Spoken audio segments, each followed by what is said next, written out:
April 27th, 2022.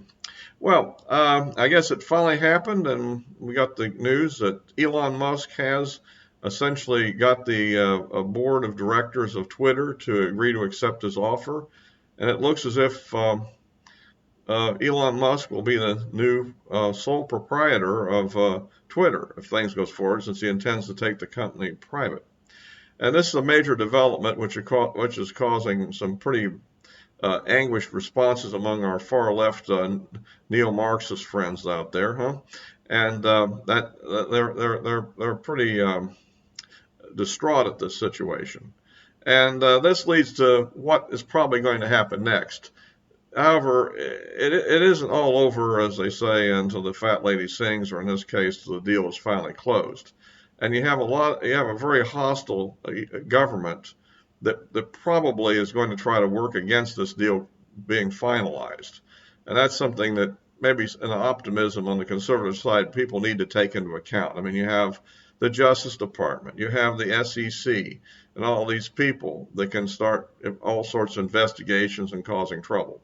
And hopefully this will all be for naught, and that Elon Musk will complete the acquisition and reform Twitter, and return it to kind of a neutral platform where people can have civilized discussions on all sides of the issue and not be banned by simply expressing a position that is somewhat unpopular. By the way, if you like these videos, please subscribe, give me a like, you can click the bell for notifications, and comments are appreciated. So that's the situation as I see it. We're not really all there yet, but let's say we're on second base now. I guess first base was making the offer, was getting the financing together. Second base was getting them to accept it. But now we got to get through all the rigmarole of all the approval cycles and make sure it gets finalized. I mean, for instance, while this is going on, Tesla stock was dropping in the market today, along with a lot of other things. So that does reduce somewhat his buying power, although probably not enough to stop the deal.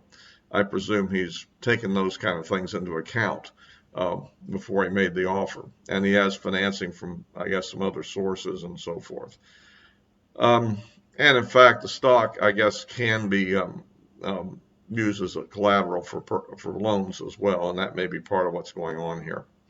Of course, if he were to sell the stock, he would end up having to pay capital gains taxes on whatever he sells. And of course, at the current tax rates, I guess the capital gains rate wouldn't be that much, and a lot of money, but I mean, as a percentage, not that bad yet, since it presumably is all long term, I guess. At any rate, that's details we don't need to get into. But I just thought this is a pretty amazingly good development, and we just look forward to what happens next.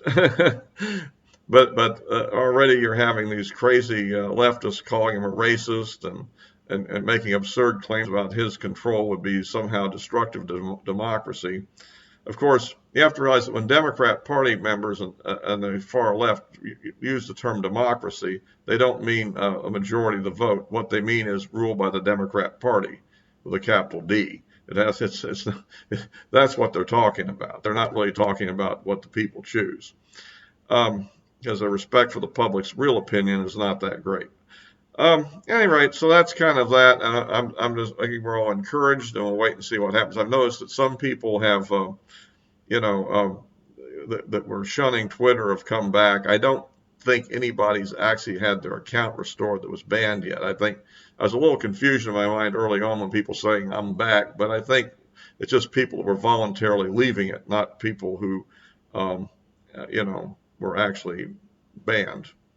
Of course, the other thing is that President Trump, of course, has stated he will not be returning to Twitter. And of course, this is kind of a blow to him in a way, because he's put substantial resources and effort into creating his own system called Truth, which is so far only active, I think, on Apple devices so far.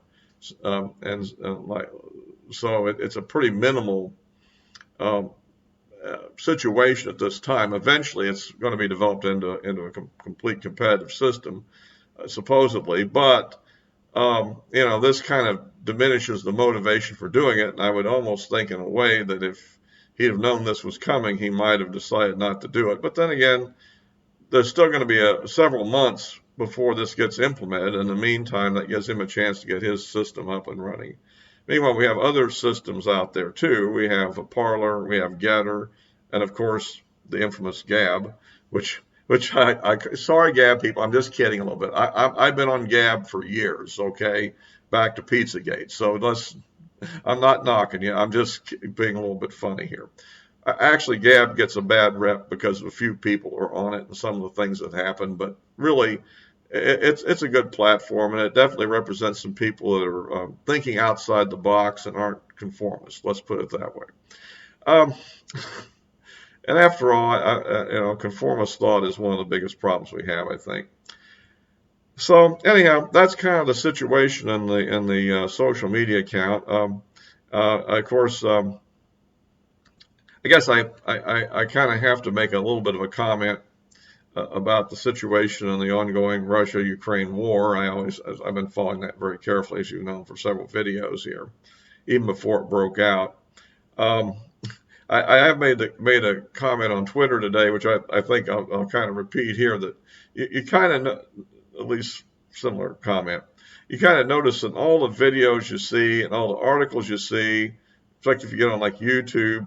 I mean, it's like, Ukraine blows up 2, Russian tanks.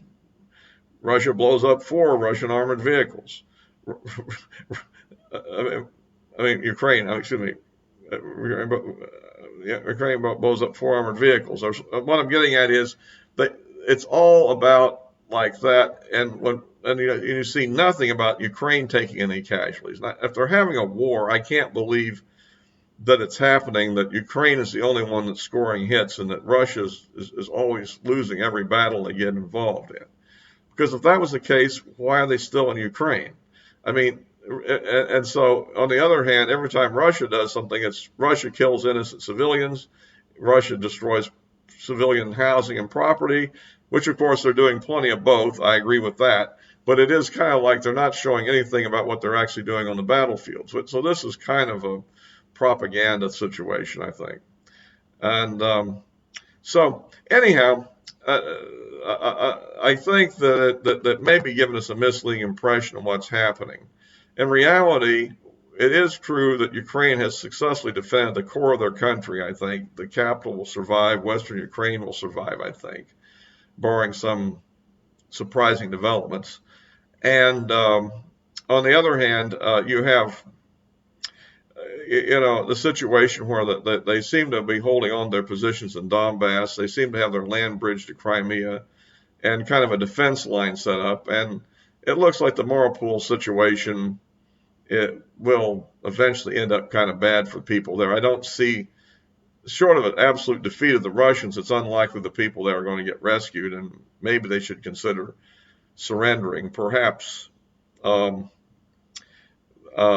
what I would say is I can understand why they would want some kind of guarantees, some kind of independent third party to be involved in the surrender so that they don't just get shot when they come out. I mean, that has got to be their biggest concern, considering the Russian behavior. I mean, you're dealing with people that'll shoot innocent civilians in the back of the head for no particular reason.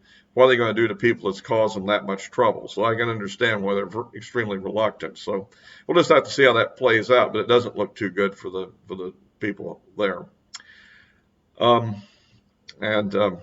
Also because a lot of them are the group that has been so demonized by the Russian propaganda machine.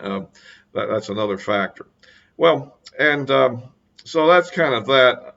I still am looking toward the idea that, there's a lot of more Western weapons just pouring into this thing as time goes forward. Now I hear that Germany is going to provide tanks, and considering how much they've downsized their army, they probably have a fair number of tanks to provide. So I know this is an ongoing situation, and I think it becomes more dangerous in a way, as I've said before, the more Russia is put under stress here at this point. Now that they're pretty well backed up against what they consider their own borders, pretty much.